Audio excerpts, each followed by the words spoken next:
कलयुग में ऐसे हुए तुलसीदास को हनुमान जी और श्री राम जी के दर्शन। महाकवि तुलसीदास जी श्री राम जी के परम भक्त थे। वो प्रतिदिन रामचरितमानस गाते थे। जिस जगह वे रामचरितमानस गाते थे वहां प्रतिदिन बहुत से लोग सुनने आया करते थे। जहां वो गाते थे वो जगह थी अस्सी घाट, काशी में है ये जगह, अभी भी विद्यमान है। तुलसीदास जी रोज सवेरे स्नान इत्यादि करके जब गंगा जी से बाहर आते थे तो अपने साथ एक लोटे में जल लेकर निकलते थे और रास्ते में एक पेड़ पड़ता था। प्रतिदिन उस पेड़ पर जल चढ़ाकर उसका सिंचन करते थे। उस पेड़ पर एक प्रेत रहता था। एक दिन तुलसीदास जी ऐसे ही प्रतिदिन की तरह जा रहे थे पेड़ पर जल चढ़ाकर, तभी अचानक वो प्रेत उनके सामने आ गया और बोला, तुम ये रोज जो इस पेड़ पर जल चढ़ाकर इसका सिंचन करते हो ना, इससे मैं बड़ा प्रसन्न हूँ। मांगो जो मांगना है।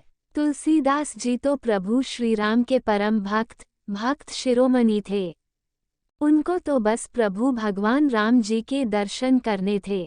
उन्होंने मन ही मन सोचा, आज अच्छा अवसर मिला है, अपने मन की बात कह ही देता हूँ। ये सोचकर तुलसीदास जी बोले, भैया हमारे मन तो केवल एक ही चाह है कि प्रभु श्री राम जी के दर्शन हमें हो जाए। राम की कथा तो हमने लिख दी है, गा दी है, पर दर्शन अभी तक साक्षात नहीं हुए हैं। हृदय में तो होते हैं पर साक्षात नहीं होते। यदि दर्शन हो जाए तो बस बड़ी कृपा होगी। ये सुनकर प्रेत कुछ सोच में पड़ गया और बोला, अगर मैं प्रभु श्री राम जी के दर्शन करा सकता तो स्वयं दर्शन करके प्रेत योनि से मुक्त ना हो जाता। तुलसीदास जी बोले, फिर भैया हमको कुछ नहीं चाहिए। तो उस प्रेत ने कहा, सुनिए महाराज, मैं आपको दर्शन तो नहीं करवा सकता, लेकिन दर्शन कैसे होंगे उसका रास्ता आपको बता सकता हूँ। तुलसीदास जी बोले कि बताइए।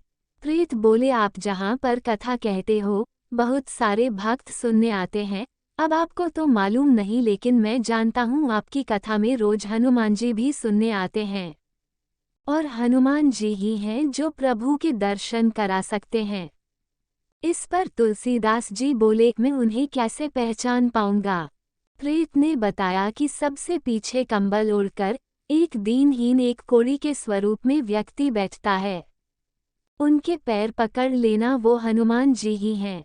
तुलसीदास जी बड़े खुश हुए और वहां से खुशी खुशी प्रभु दर्शन की इच्छा मन में लिए चल दिए कथा सुनाने अस्सी घाट पर। आज जब से कथा शुरू हुई, तुलसीदास जी की नज़र उसी व्यक्ति पर है कि वो कब आएंगे। और जैसे ही वो व्यक्ति आकर बैठे पीछे, तो तुलसीदास जी अपने आसन से उठे और जाकर चरणों में गिर गए। वो व्यक्ति बोला कि महाराज, आप व्यासपीठ पर हो और मेरे चरण पकड़ रहे हो। मैं एक दीनहीन कोढ़ी व्यक्ति हूँ। मुझे तो न कोई प्रणाम करता है और न कोई स्पर्श करता है। आप व्यासपीठ छोड़कर मुझे प्रणाम कर रहे हो।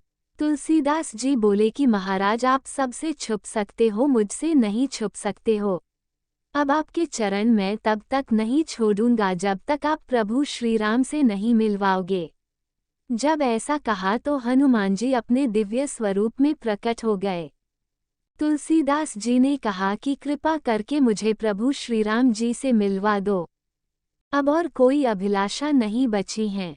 राम जी के साक्षात दर्शन हो जाए। हनुमान जी, आप तो राम जी से मिलवा सकते हैं। हनुमान जी बोले कि आपको राम जी जरूर मिलेंगे और मैं मिलवाऊंगा, लेकिन उसके लिए आपको चित्रकूट चलना पड़ेगा, वहां आपको भगवान मिलेंगे। तुलसीदास जी चित्रकूट गए, मंदाकिनी जी में स्नान किया और अब घूम रहे हैं कहाँ मिलेंगे, कहाँ मिलेंगे। सामने से घोड़े पर सवार होकर दो सुकुमार राजकुमार कांधे पर धनुष बाण लिए हुए आए। एक गौर वर्ण और एक श्याम वर्ण, और तुलसीदास जी के सामने से निकल रहे हैं। उन्होंने पूछा कि इधर हमको रास्ता बता, तो हम भटक रहे हैं। तुलसीदास जी ने रास्ता बताया कि बेटा इधर से निकल जाओ, और वो निकल गए। अब तुलसीदास जी पागलों की तरह खोजते हुए घूम रहे हैं, कब मिलेंगे, कब मिलेंगे। हनुमान जी प्रकट हुए और बोले कि मिले। तुलसीदास जी बोले, कहाँ मिले, मुझे तो अभी तक दर्शन नहीं हुए और आप पूछ रहे हो कि मिले क्या प्रभु, क्यों हंसी उड़ाते हो मेरी? इस पर हनुमान जी बोले कि मैं हंसी नहीं उड़ा रहा आपकी, अभी जो 2 राजकुमार आपसे रास्ता पूछ रहे थे वो ही तो थे रघुबीर और लक्ष्मण जी। आप चूक गए तुलसीदास जी, प्रभु को पहचान नहीं पाए।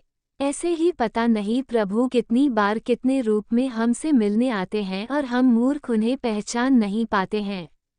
इसलिए कहा गया है कि सबका कर आदर सम्मान जो तेरे घर आए।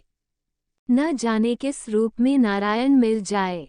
तुलसीदास जी ने हनुमान जी के पैर पकड़ लिए और कहा कि आज बहुत बड़ी गलती हो गई, फिर कृपा करवाओ, फिर मिलवाओ। हनुमान जी बोले कि थोड़ा धैर्य रखो, एक बार फिर मिलेंगे। प्रभु भक्तों को निराश नहीं करते हैं। अब अगले दिन फिर से तुलसीदास जी मंदाकिनी के तट पर स्नान करके बैठे और घाट पर चंदन घिसने लगे और प्रभु श्री राम जी के भजन गा रहे थे। श्री राम जय जय राम।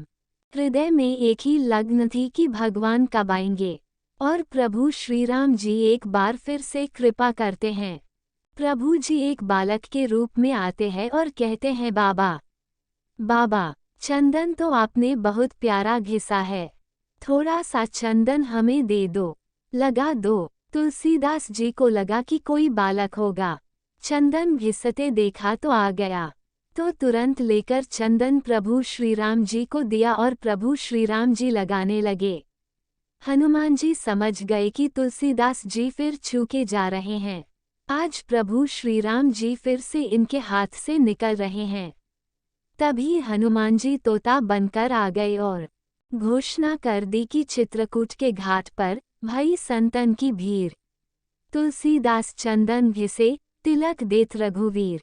हनुमान जी की ये वाणी सुनकर तुलसी जी समझ गए कि जो उनसे चंदन ग्रहण कर रहे हैं वो साक्षात प्रभु श्री राम जी हैं, उनके आराध्य हैं। अब चूक नहीं होनी चाहिए, इतना सोचकर तुलसीदास जी चरणों में गिर गए राम जी के। वो तो चंदन लगा रहे थे। बोले, प्रभु अब आपको नहीं छोड़ूंगा। जैसे ही पहचाना तो प्रभु अपने दिव्य स्वरूप में प्रकट हो गए हैं और कुछ ही पल में प्रभु श्री राम जी अंतर्ध्यान हो गए और वो झलक तुलसीदास जी की आंखों में बस गई, हृदय तक उतर कर गई। फिर कोई अभिलाषा जीवन में नहीं रही। परम शांति, परम आनंद जीवन में आ गया श्री राम जी के मिलने से। और इस तरह से तुलसीदास जी का श्री राम जी से मिलन हनुमान जी ने करवाया। दोस्तों, आपको ये कहानी कैसी लगी? कृपया कमेंट करके जरूर बताएं। वीडियो पसंद आया हो तो लाइक करें और ऐसी ही और भी बहुत सारी कहानियों को सुनने के लिए हमारे चैनल को सब्सक्राइब करना ना भूलें। धन्यवाद।